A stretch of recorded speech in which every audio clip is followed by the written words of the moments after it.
இந்த கண்ணாடி பாட்டில் வச்சு இந்த ஆணியில் அடித்தா கண்ணாடி பாட்டில் உடையுமா உடையாதா?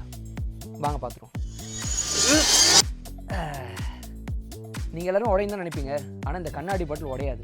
அது ஏன்னு தெரிஞ்சுக்கிறதுக்கு வீடியோட எண்டில் போய் பாருங்கள். வெயிட் அதுக்குன்னு இந்த வீடியோ ஸ்கிப் பண்ணிடாதீங்க. எஸ், இப்போது ரீசெண்டாக ரிலீஸ் ஆன டாக்டர் ஸ்ட்ரேஞ்ச் இந்த மல்டிவர்ஸ் ஆஃப் மேட்னஸ் அப்படிங்கிற படத்தில் கூட இந்த மல்டிவர்ஸ் அப்படிங்கிற ஒன்று இருக்கிற மாதிரி காமிச்சிருப்பாங்க. மல்டிவர்ஸ் அப்படின்னா என்னென்னா, இந்த யூனிவர்ஸ் மாதிரியே இன்னும் நிறைய யூனிவர்ஸ் இருக்கலாம், அதில் நிறைய பூமிகள் இருக்கலாம், அதில் நம்மள மாதிரியே நிறைய மனுஷங்க இருக்கலாம் அப்படிங்கிற ஒரு ஐடியா தான். சிம்பிளாக சொல்லணும்னா, இந்த ராகேஷ் மாதிரியே இன்னும் நிறைய ராகேஷ் வேறு மாதிரி வேறு யூனிவர்ஸில் இருப்பாங்க அப்படிங்கிற ஒரு ஐடியா தான் இந்த மல்டிவர்ஸ் அப்படிங்கிறது. இந்த மல்டிவர்ஸை பற்றி பல சயின்டிஸ்ட் பல விதமான ஐடியாஸை முன்வைக்கிறாங்க. ஆனால் அது எல்லாமே ஒரு ஹைப்போதிசிஸ் தான். ஹைப்போதிசிஸ் அப்படிங்கிறது நமக்கு கிடைச்சிருக்கிற சின்ன எவிடன்ஸை வச்சு இந்த விஷயம் இப்படி இருக்கலாம் அப்படின்னு அசியூம் பண்ணுறது தான். அது மட்டும் இல்லாமல் அதை ஃபர்தராக இன்வெஸ்டிகேட் பண்ணி ரிசர்ச் பண்ணி அந்த விஷயத்தை ப்ரூவ் பண்ணுறதுக்கு ட்ரை பண்ணுவாங்க.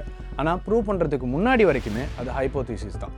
ஆனால் இந்த மல்டிவர்ஸ் இருக்கிறதுக்கான நிறைய சான்சஸ் இருக்குது, மல்டிவர்ஸ்னு ஒன்று இருக்கிறதுக்கான வாய்ப்புகள் இருக்குது அப்படின்னு சொல்லியிருக்காங்களே தவிர யாருமே கண்டிப்பாக மல்டிவர்ஸ்னு ஒன்று இருக்குது அப்படின்னு ப்ரூவ் பண்ணதே கிடையாது. இந்த மல்டிவர்ஸை நீங்கள் புரிஞ்சுக்கணுன்னா ஃபஸ்ட்டு நார்மலான கண்ணோட்டத்தில் அதை பார்க்கறத விட்டுட்டு கொஞ்சம் out of the box imagine பண்ணி அதை புரிஞ்சுக்கிறதுக்கு ட்ரை பண்ணணும். இந்த உலகத்தில் இருக்கிற பொருட்களோட சைஸை வச்சு ஃபிசிக்ஸை 2 வகையாக பிரிச்சிருக்காங்க. அதில் முதல் வகை என்ன அப்படின்னு பார்த்தீங்கன்னா, நம்ம கண்ணுக்கு தெரிகிற பொருட்கள் எப்படி பிஹேவ் பண்ணுது அப்படிங்கிறத புரிஞ்சுக்கிறதுக்கு நமக்கு ஹெல்ப் பண்ணுற ஃபார்முலாஸ் அண்ட் ஈக்குவேஷன்ஸ் எல்லாம் இருக்கிற கிளாசிக்கல் ஃபிசிக்ஸ். இன்னொன்று, நம்ம கண்ணுக்கே தெரியாமல் அட்டாமிக் சைஸில் இருக்கிற பொருட்கள் எப்படி பிஹேவ் பண்ணுது அப்படிங்கிறத புரிஞ்சுக்கிறதுக்கு நமக்கு ஹெல்ப் பண்ணுற குவாண்டம் ஃபிசிக்ஸ். கிளாசிக்கல் ஃபிசிக்ஸில் நம்ம எல்லா பொருட்களையும் பார்ட்டிகலாக பார்ப்போம், குவாண்டம் ஃபிசிக்ஸில் நம்ம எல்லா பொருட்களையும் வேவாக பார்ப்போம். ஸோ இங்கே ரூல்ஸே வேறு.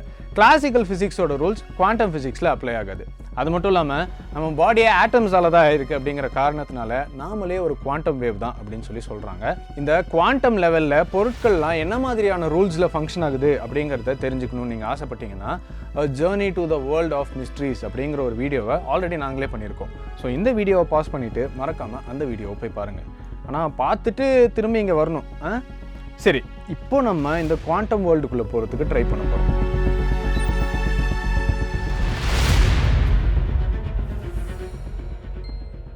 நிறைய சயின்டிஸ்ட் மல்டிவர்ஸ் பற்றி ஹைப்போதிசிஸ் சொல்லியிருந்தாலும் ஹியூ எவரெட் அப்படிங்கிற ஒரு அமெரிக்கன் ஃபிசிசிஸ்ட் 1957 பிரின்ஸ்டன் யூனிவர்சிட்டியில் சப்மிட் பண்ண அவரோட PhD தீசிஸ் தான் மெனி வேர்ல்ட்ஸ் தியரி. அதை பார்த்ததுக்கப்புறம் தான் நிறைய சயின்டிஸ்ட் இப்படி நடக்கிறதுக்கான வாய்ப்பு இருக்குன்னு சொல்லி நம்ப ஆரம்பிக்கிறாங்க. எதை பேஸ் பண்ணி அவர் அதை சொன்னார் அப்படிங்கிறத தெரிஞ்சுக்கணுன்னா ஒரு குட்டி ஹிஸ்ட்ரியை நீங்கள் தெரிஞ்சுக்கணும். அதை பார்த்துட்டு வந்துடலாம். எர்வின் ஸ்க்ரோடிஞ்சர் அப்படிங்கிற ஒரு ஜெர்மன் ஃபிசிசிஸ்ட் குவாண்டம் ஃபிசிக்ஸோட வளர்ச்சிக்கு ஒரு முன்னோடியாக இருந்தவர். 1935 அவர் ஒரு தாட் எக்ஸ்பெரிமெண்ட்டை சொல்கிறாரு. அதுக்கு பேர் ஸ்க்ரோடிஞ்சர்ஸ் கேட் எக்ஸ்பெரிமெண்ட். அதில் அவர் என்ன சொல்ல வர்றாருன்னா, ஒரு பாக்ஸ்குள்ளே ரேடியோ ஆக்டிவ் எலிமெண்ட்டை வச்சுட்டு அது டீகே ஆச்சுன்னா டிடெக்ட் பண்ணுறதுக்கு ஒரு டிடெக்டரை வச்சுருந்தாங்க. அந்த டிடெக்டருக்கு கீழே ஒரு பாய்சனஸ் கேஸை ஒரு க்ளோஸ்டு கிளாஸ் பாட்டிலில் வச்சுருந்தாங்க. அந்த டிடெக்டரில் ஒரு கல்லையும் கட்டி விட்டுருந்தாங்க. அப்புறமா இந்த பாக்ஸ்குள்ளே ஒரு பூனையை உள்ளே வச்சு மூடிட்டாங்க. இப்போது குறிப்பிட்ட டைமுக்குள்ளே ஒரு 1 ஹவர்க்குள்ளே அந்த ரேடியோ ஆக்டிவ் எலிமெண்ட் டீகே ஆச்சுன்னா அதை அந்த டிடெக்டர் டிடெக்ட் பண்ணும். ஸோ டிடெக்டரோடு அட்டாச் ஆகி இருக்கிற அந்த கல் விழுந்து கீழே இருக்கிற அந்த பாய்சனஸ் கேஸ் பாட்டிலை உடைக்கும். இதனால் கேஸ் லீக் ஆகி அதை பூனை இன்ஹேல் பண்ணி செத்துருக்கலாம். இது ஒரு பாசிபிலிட்டி. இல்லைன்னா ரேடியோ ஆக்டிவ் எலிமெண்ட் டீகே ஆகிறத அந்த டிடெக்டர் டிடெக்ட் பண்ணலனாலோ, இல்லை ரேடியோ ஆக்டிவ் எலிமெண்ட் டீகே ஆகாமல் போனாலோ அந்த கல் கீழே விழாது. ஸோ பூனையும் சாகாது. ஸோ இந்த பூனை உயிரோடு இருக்கா இல்லை செத்துருச்சான்னு அந்த பாக்ஸை ஓப்பன் பண்ணி பார்த்தா தான் தெரியும். அதை ஓப்பன் பண்ணி பார்க்காத வரைக்கும் அது உயிரோடு இருக்கா இல்லை செத்து போயிடுச்சான்னு யாருக்கும் தெரியாது. 50% செத்துருக்கலாம், 50% உயிரோடு இருக்கலாம். இப்படி அந்த பாக்ஸை திறந்து பார்க்காத வரைக்கும் பூனை 2 ஸ்டேட்லேயும் இருக்கலாம்.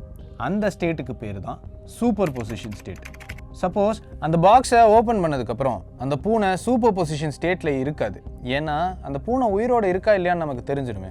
இந்த சூப்பர் பொசிஷன் கான்செப்டை பேஸாக வச்சு தான் நம்மளோட ஹியூ எவரெத் அவரோட relative state formulation of quantum மெக்கானிக்ஸில் என்ன சொல்ல வராரு அப்படின்னு பார்த்தீங்கன்னா, அந்த பாக்ஸை திறந்து பார்க்காத வரைக்கும் அந்த பூனை செத்து போயிருக்கலாம் இல்லை உயிரோடவும் இருந்திருக்கலாம் அப்படிங்கிற சூப்பர் பொசிஷனில் இருக்குல்ல, அதே மாதிரி தான் மனுஷங்களும் ஒரு டிசிஷனை எடுக்கிறதுக்கு முன்னாடி வரைக்கும் அவங்களும் சூப்பர் பொசிஷன் ஸ்டேட்டில் தான் இருப்பாங்க.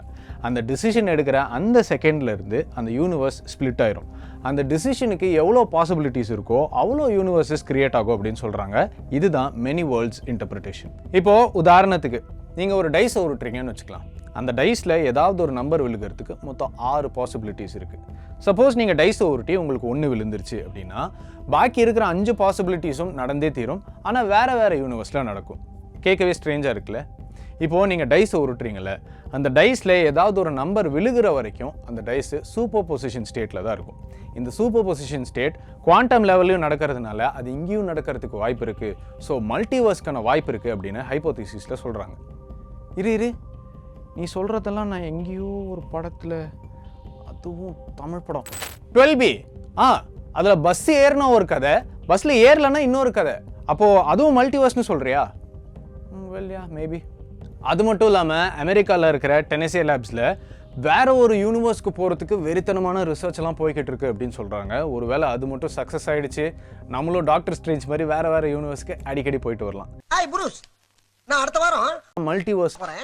உன் மம்மி டாடிக்கு ஏதாச்சும் மெசேஜ் இருந்தா கொடு, நான் போறப்ப அப்படியே பாஸ் பண்ணிட்டு போறேன்.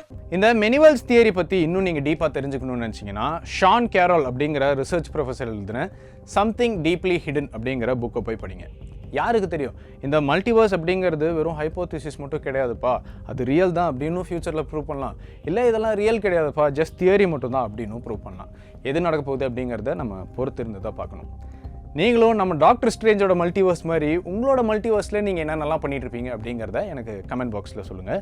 அண்ட் குவாண்டம் ஃபிசிக்ஸ் ரிலேட்டடான வீடியோஸ் இனி உங்களுக்கு வேணும் அப்படின்னு நினச்சிங்கன்னா அதையும் தயவு செஞ்சு எங்களுக்கு கமெண்ட்ஸில் சொல்லுங்கள். வேறு ஒரு யூனிவர்ஸில் சந்திக்கிறேன்.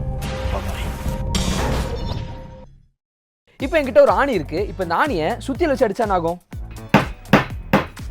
ஆணி உள்ள இறங்கும் கரெக்டா. ஆனா இதுவே சுத்தியலுக்கு பதில் நம்ம ஒரு கிளாஸ் பாட்டில் வச்சு அடிச்சா என்ன ஆகுன்றது இப்போ பார்த்துடலாம். இப்போ இந்த கிளாஸ் பாட்டில் வச்சு நான் இந்த ஆணி அடிக்க போறேன். என்ன ஆகுதுன்னு பாருங்க. என்ன ஆச்சரியமா இருக்கா? இந்த கிளாஸ் உடையலன்னு. ரொம்ப சிம்பிள். ஏன்னா இந்த கிளாஸ்ல நான் தண்ணி ஃபில் பண்ணியிருக்கேன். இப்போ இதுவே இந்த எம்டி கிளாஸ் பாட்டில் அடிச்சா ஆகுதுன்னு பார்க்கலாமா? இதுக்கு பின்னாடி இருக்க சயின்ஸ் கான்செப்ட் தான் வந்து பாஸ்கல் லா. இந்த ஒரு கான்செப்ட் யூஸ் பண்ணி தான் நம்ம பார்க்குற இந்த பைக்கு காரில் இருக்கிற டிஸ்பிளேக்கெலாம் ஒர்க் ஆகுது. ஸோ இதே மாதிரி சயின்ஸ் கான்செப்ட்ஸை நீங்கள் இன்ட்ரெஸ்டிங்காகவும் ப்ராக்டிகலாகவும் புரிஞ்சு கற்றுக்கணும் அப்படின்னா வரப்போகிற சண்டே நாங்கள் ஒரு ஃப்ரீ ஒர்க் ஷாப் கண்டக்ட் பண்ண போகிறோம். அதில் நீங்கள் மறக்காமல் பார்ட்டிசிபேட் பண்ணிக்கோங்க. கீழே டிஸ்கிரிப்ஷனில் லிங்க் இருக்குது, அதை கிளிக் பண்ணி ரெஜிஸ்டர் பண்ணிக்கோங்க. தேங்க்யூ.